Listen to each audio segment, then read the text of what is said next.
Assalamualaikum warahmatullahi wabarakatuh. Halo semuanya, perkenalkan nama aku Mercy Arya Fazihni.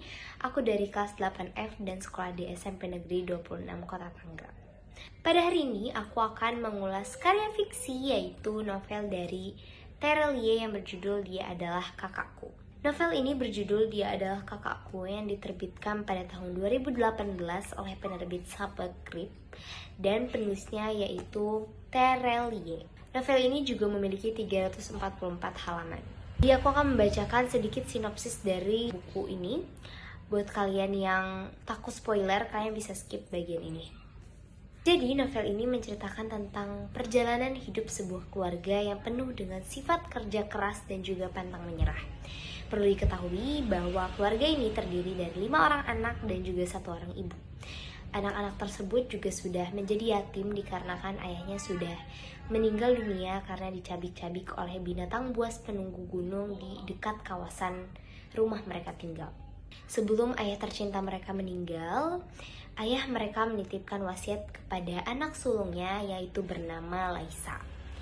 Yaitu berupa Laisa disuruh untuk menjaga dan melindungi adik-adiknya sebelum ayahnya pulang dari gunung. Akan tetapi, mungkin takdir berkata lain, ayahnya pun meninggal dunia karena serangan dari binatang buas tersebut. Berkat wasiat dari ayahnya, Laisa pun bersikeras untuk melindungi dan juga menjaga adik-adik tercintanya. Terlebih lagi, ibunya sudah tergolong beranjak tua, jadi Laisa lah yang mengambil tanggung jawab atas keluarganya. Singkat cerita, Kak Laisa duduk di sekolah dasar kelas 4. Dan pada saat itu adiknya yang bernomor 2 yang bernama Dalimunte masuk ke jenjang sekolah dasar. Akan tetapi ibunya yang sering disebut mama tidak memiliki uang untuk membiayai adiknya bersekolah. Pada saat itu Laisa pun mengambil keputusan untuk mengorbankan sekolahnya. Dia pun lebih memilih untuk membantu ibunya mengurus ladang agar dapat memenuhi kebutuhan ekonomi keluarga dan juga adik-adiknya. Menurutnya, ia hanyalah seorang gadis perempuan yang tidak memerlukan pendidikan yang tinggi. Dan adiknya bernama Dalimunte adalah anak laki-laki yang cerdas dan juga kreatif. Dan menurutnya lebih pantas untuk mendapatkan pendidikan dan juga perguruan yang tinggi dibanding dirinya. Dalimunte adalah anak laki-laki yang sangat rajin, baik hati, juga sangat ringan tangan. Ia pun juga sangat cerdas dan juga kreatif.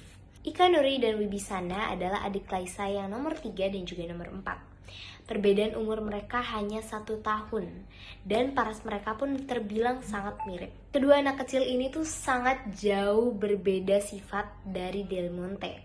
Dalimunte adalah anak yang rajin, sedangkan Ika Nuri dan Wibisana ini lebih sering bermain-main bahkan membuat onar. Sedangkan adik terakhir Kak Laisa yang bernama Yasinta adalah gadis yang memiliki paras yang sangat cantik dan juga manis. Dia adalah anak terakhir dan juga adik terakhir Kak Laisa yang juga sangat patuh kepada Kak Laisa. Perjuangan Kak Laisa untuk menghidupi keluarga dan juga adik-adiknya tuh sangat luar biasa. Sehingga seiring berjalannya waktu dan seiring berputarnya roda kehidupan, Kak Laisa dan adik-adiknya pun tumbuh dewasa.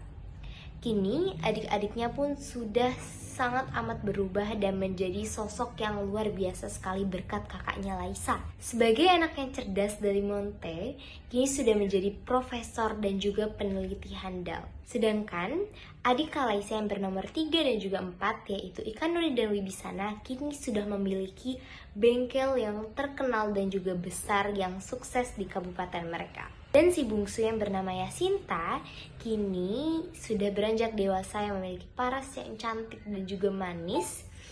Kini sudah mendapatkan biaya siswa ke luar negeri dan ia mengambil jurusan ilmu alam. Adik-adik Kak Laisa pun tumbuh dewasa dan menjadi sukses. Mereka pun sudah dapat membiayai hidupnya sendiri. Akhirnya mereka pun hidup masing-masing. Rupanya Allah Subhanahu wa Ta'ala memiliki rencana lain terhadap Kak Laisa dan juga keluarga kecilnya. Kak Laisa ternyata selama ini mengidap penyakit kanker yang selama ini ditutupi oleh adik-adiknya dan hanya bercerita kepada mamanya. Hingga ketika adik-adiknya sudah sukses, kini kondisi Kak Laisa semakin memburuk dan semakin parah hingga mengidap penyakit kanker stadium 4. Karena kondisi Kalaisa semakin parah, ibunya atau yang biasa dipanggil mama ini pun meminta izin kepada Kalaisa untuk mengirimkan pesan terhadap adik-adiknya untuk mengetahui kondisi Kalaisa saat ini. Akhirnya, ibunya pun mengirimkan SMS kepada anak-anaknya. Dan satu persatu adik-adiknya pun datang ke rumah kecil mereka dan melihat Kalaisa terbaring lemah di kasurnya. Kalaisa terbaring lemah di kasurnya dengan peralatan medis yang tertempel pada badannya. Hingga pada saat anak terakhir yaitu si bungsu Yasinta telah sampai di rumah kecilnya dan juga melihat kakaknya sudah terbaring lemah, pada saat itulah Kalaisa menghembuskan nafas terakhirnya dan juga tersenyum. Oke, jadi itu dia adalah sedikit cerita yang bisa aku ceritain dari novel Dia Adalah Kakakku ini. Dan menurut aku buku ini tuh bagus banget karena banyak banget pelajaran yang bisa diambil dari buku ini, baik pelajaran hidup maupun sifat kerja keras juga pantang menyerah yang bisa kita contoh dari tokoh utama yaitu Kalaisa.